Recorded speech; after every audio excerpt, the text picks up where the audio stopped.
Harley Benton just got slapped. The undisputed champ of the budget guitar phenomenon finally has some real competition, and you, along with your wallet, are going to be the winner in this fight. Because if you're an actual musician who cares about playing more than posting Tonewood theories on Reddit, this might be the smartest $549 you're ever gonna spend. But if you're a collector, a cork-sniffing vintage snob, or one of those idiots who thinks the guitar isn't real unless it weighs 9 pounds and plays authentic, you are absolutely gonna hate this guitar. No headstock, no heritage, no fairy tale about being modeled after some dead guy's 57 special, just a modern, ergonomic, playable instrument that doesn't need excuses, upgrades, or worship. And it fixes issues that have plagued budget headless guitars for years. And shockingly, it's not from Harley Benton. Harley, you've had a free ride for way too long. It's time to face some real competition. So, why headless? Why are we even talking about this? Because headless guitars solve problems like tuning instability, neck dive, and your shoulder screaming in agony after a 90-minute set. Problems most guitar players are too traditional, brain dead, to even admit exist. This isn't some TikTok trend. This concept goes all the way back to the 1980s when Ned Steinberger flipped the guitar world upside down, literally by removing the headstock. Suddenly, tuning stability improved, weight dropped, and neck dive became a thing of the past. And let's not forget, Steinberger guitars wound up on some massively successful records. David Bowie, Lou Reed, even Edward Van Halen. Yeah, that Edward Van Halen played one. Hell, even Bill and Ted played a pair at the end of the first movie. You've heard them, you just didn't know it, because you were too busy worshiping your LP copy of Tone is in the Fingers. And then they vanished. Why? Because guitar players are terrified of change, especially when it comes wrapped in graphite instead of vintage sunburst. The same guys who preached Tonewood voodoo couldn't handle something different, so they ran back to their relic dinosaurs and declared graphite evil. But fortunately, the idea did not die. Enter Strandberg. Ola Strandberg took the headless concept, added ergonomic shaping, multi-scale necks, and actual engineering. And the result? Guitars that are light, comfortable, keep your hand in the proper position no matter where you are on the neck, and absolutely rip. They are a prog player's wet dream. My friend Sarah Longfield has a signature model that's so damn popular, I actually found one on the rack in Tokyo, right next to the ESPs and $10,000 PRS signatures. Naturally, the copycats followed because guitar players want that modern ergonomic feel, they just don't want to pay for it. So cue the flood of budget headless wannabes. Let's start with the GOC material. Looked cool, under $1,000, and it played pretty damn good too. Everything looked great until you tried to tune it. Then it was like trying to operate a rusty meat grinder with your fingers inside of it. Let me put it this way, if your tuners require a screwdriver and 2 years of therapy, your guitar sucks. Period. That is not innovation, that's an engineering failure so bad it should be punishable by exile to a bass player forum led by somebody who can't even spell the word bass. Then Harley Benton dropped the Doulahan and people lost their freaking minds. Headless, budget-friendly, looked great, played well, and holy crap, even the tuners worked. But of course, somebody had to fuck it up. You see, the bridge uses this bizarre, overcomplicated saddle system that made string height adjustment a complete impossibility. You needed a special tool, which was not included, not available, and possibly forged by ancient elves, just to adjust the fucking thing. If your guitar needs an Indiana Jones side quest just to set the action, you have failed. It's not a guitar, it's a fucking cursed artifact! What? What? The actual fuck was that? Harley Benton, you're so freaking close! But then you tripped over a design detail and impaled yourself on the altar of budget engineering. All because somebody thought, hey, let's make this as hard as humanly possible. Like, who the fuck did you get to design this? The same guy who thought it'd be a great idea to coat the bridges on your active line with insulating paint so thick that the guitar wouldn't ground and be the most useless, noisiest piece of shit to ever come out of a factory since the turn of the century? The thing is, even if you want to buy a Harley Benton Doulahan, they're not available. Not in the Tobin store, not on Harley Benton's Reverb shop, so we're all stuck playing Where's Harley like it's Where's fucking Waldo yet again. So what's the prospective cheapskate prog nerd to do? Well, a new brand, Hills, might have just the answer.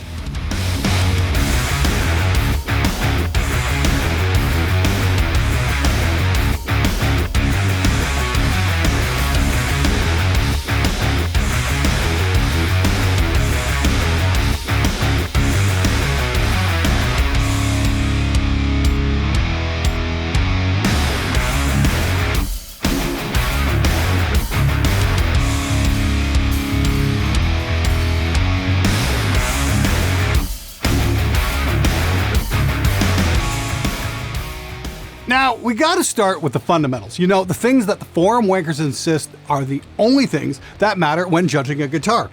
And at the top of that list is it made in the USA? Nope. Because as everyone on the internet knows, only the USA makes good guitars. Because everything built in every other country is obviously garbage, right?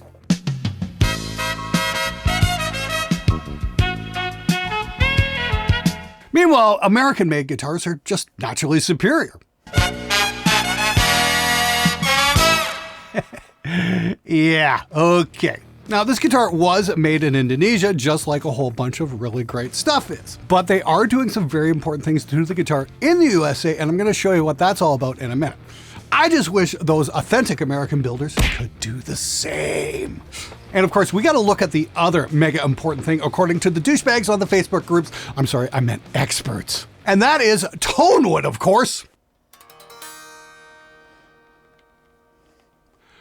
Wow. So in my assessment, the harmonic overtones of the solid mahogany body provide an incredible resonant depth combined with the brilliance of the roasted maple neck and the balanced projection of the Indian rosewood fingerboard to create a hybrid voicing that must be truly heard in the room to be felt. Of course, then again, I don't work for Guitar World magazine and I happen to live on planet fucking Earth! All that bullshit goes right out the fucking window once you actually plug the guitar in and play it through a fucking amp!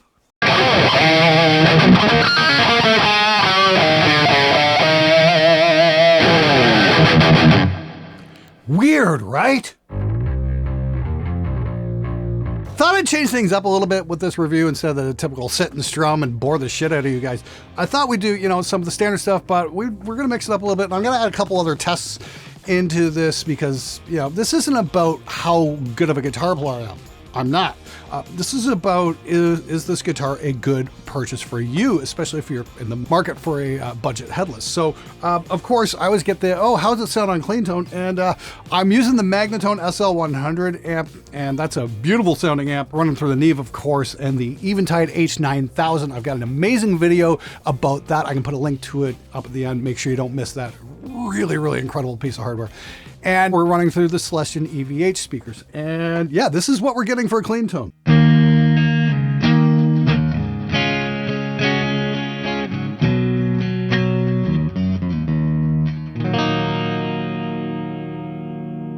Yeah, I'd definitely put that on a record, no problem whatsoever. But it's not all about records. We also got to look at how well it would be for gigging. Let me put a strap on this thing. And we'll give it the neck dive test. Now, this strap in particular was actually made from recycled fire hose. This was done to raise money for firefighters, which I thought was pretty cool. But it's also a very slippery strap. So if you've got a neck that's got a really heavy end, this thing's going to dive like a motherfucker. Let's test. All right, maybe Ned Steinberger was onto something by removing the headstock and putting the tuners down here. Yeah, that does the job quite well, and it's going to stay in position. Also, I love the fact that it'll sit on your lap here, and it'll sit on your lap here, and if you've got a proper right angle cable, it's not going to get in your way either. You can actually jam it here, no problem. Of course, that is the other big important thing we should really be looking at when it comes to a guitar, and is that how solid is the output jack? Because that's something I really haven't looked at too much, and I did a little bit of homework, and that's a big problem for a lot of guitar players. Where's the output jack, and how solid is it? And that is rock freaking solid. I probably would want to get a right angle cable for that. Got a right angle cable from Tsunami Cables. Very cool indeed. My trusty George L cable that I've had for like 20 years finally bit the dust. They will replace it. I just need to find time to mail it to them and get myself a new one. But yeah, no complaint with the Tsunami cable here whatsoever. And yeah, it just sits really comfortably, which is super important. Now, something else I really don't check for, but I want to add into the show here is this guitar a fingerprint magnet? And in this case, nope, not even the slightest, because it's a semi-gloss finish. It's not going to be a problem. I've certainly had other guitars, especially black glossy guitars, which everybody loves to send me for some weird reason, are just like the most hideous fingerprint magnets known to mankind. It's kind of like owning a black car. Just don't do it. One more test I forgot to throw in, and this one goes out to all the forum jerk-offs out there. The guys who just wax ecstatic about stupid bullshit that has nothing to do with guitar sound. We need to do the piano lows test.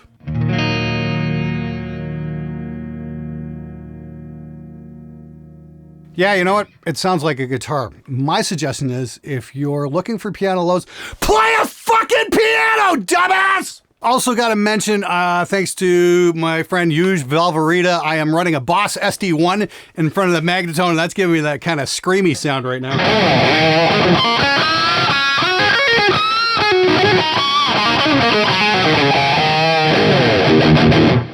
Yeah, and I am really digging it. It's got a bit of that old school 80s thing going on. I don't have this thing cranked at 10 for the Van Halen thing.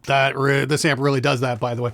But just got things kind of set to a little less nuclear, just to make my life easy and maybe have some mercy on my neighbors as well. I'm really impressed with just how expressively you can play this guitar. Like, this thing squeals like a motherfucker.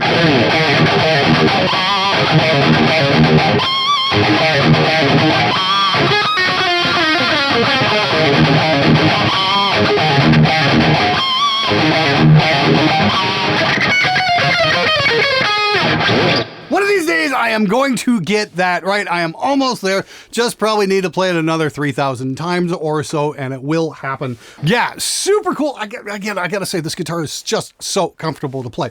And one thing I really like about it, you don't have to like get out any tools or whatnot if you want to drop tune it.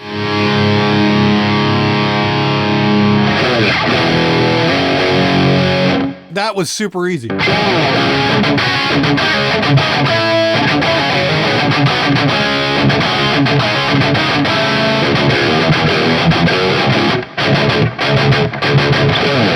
A little throwback to my teenage years. That was the heaviest riff ever done by a glam band, and it's still awesome to this day. If you don't know what that is, that was Rats Lay It Down. The video is a little hilarious. It didn't quite hold up, but the song was absolutely spot on. Anyway, so what's my assessment? What do I think about the Hills guitar? Let's give this thing the Spectre Sound 5-star breakdown. For packaging, 4 stars. This came double boxed, which is fairly standard, but when I opened it up, I was greeted by what has to be one of the single best gig bags I have ever seen. Like, wow, how much time and design went into this thing? It's simple, compact, and it's rugged as hell. This case was designed to take a beating, and that's great because I've had many gig bags show up that were just not up to the task of actually protecting your guitar. It's also got a couple of side pockets as well, so you can keep your tools handy or throw a burrito in there, or if you're English, something from Greg's. And it's very impressive stuff, especially when you compare it with what Harley Benton gave you for the Doulahan. Okay, to be fair to Harley Benton, the Doulahan case is absolutely fine. I've had no complaints with it whatsoever. It's a good case, but this just exceeded all expectations. Great job, Hills. Setup gets 5 stars. Hills is doing it the same way Schecter's been doing it, and that's having the guitars manufactured overseas, but doing the setup and inspections right in the good old US of A. This is very smart as it allows them to react to quality issues much faster than just hoping the factory gets it right. And the setup is utterly beautiful. The action is nearly perfect, the intonation is spot on, it plays great right out of the box, and stays in tune, which is exactly what you should be getting for your hard-earned money. Finish gets 3.5 stars. It's pretty good with a few missteps. The paint is freaking gorgeous. There's not a flaw to be found anywhere on it. And there's no cracks in the clear coat either. It's not all great, however. There's a very, very slight amount of fret sprout. Not like I got with the guitar fetish Steve Brown model, but more than I got on a Harley Benton Doulahan. A light sanding should clean it up with very little effort, but it's just something I wish they'd pay a little bit closer attention to and hopefully get it sorted out. Components, 4 stars. I really can't find anything to complain about. The bridge is actually fucking great. The tuners don't rip your skin off, and you can change string height without performing a ritual sacrifice to Crom. And the pickups are wires around magnets, just like all the other pickups out there. The truss rod is a spoke type at the base of the neck, so it's super easy to adjust as well. And the little feet here on the tail end of the body, that is absolutely brilliant. Somebody finally figured it out, that we don't always have a stand handy. Not that you can put this on a typical grip stand anyway, but here you can just set the guitar on the floor and lean it against a wall. Like, why the fuck didn't somebody think of this sooner? My only complaint is that getting the strings to grab in the bridge can be a bit finicky. Kind of like convincing a tone word expert that speakers are more important than the tree type. I'm sure with a bit of practice it won't be such a big deal, but be aware there will be a slight learning curve for string changes. If that's the price I have to pay to keep the skin on my fingers, I am willing to pay it. Overall, 4 stars. This is probably the best budget headless I've ever played. It's like they looked at what was going on in the guitar space and said, hey, we know how to fix that, and built something truly great. The added bonus is that this guitar is only 4 pounds. This is the kind of guitar you can reach for in the studio because it's light, comfortable, stays in tune, doesn't take up a lot of space, and doesn't even need a stand. That is a hell yes in my book. Now I'm gonna be honest, I'd never even heard of Hills until I saw their booth at the most recent NAMM. I figured it'd be another no-name brand with a guitar shaped like a shovel, but then I picked one up and damn, it actually really kicked ass. And here's what's really important. It's $549, not $549 if you enter a code and sacrifice a goat during a blood moon. $549 is the real price. On the website right now, post whatever the tariffs are this week.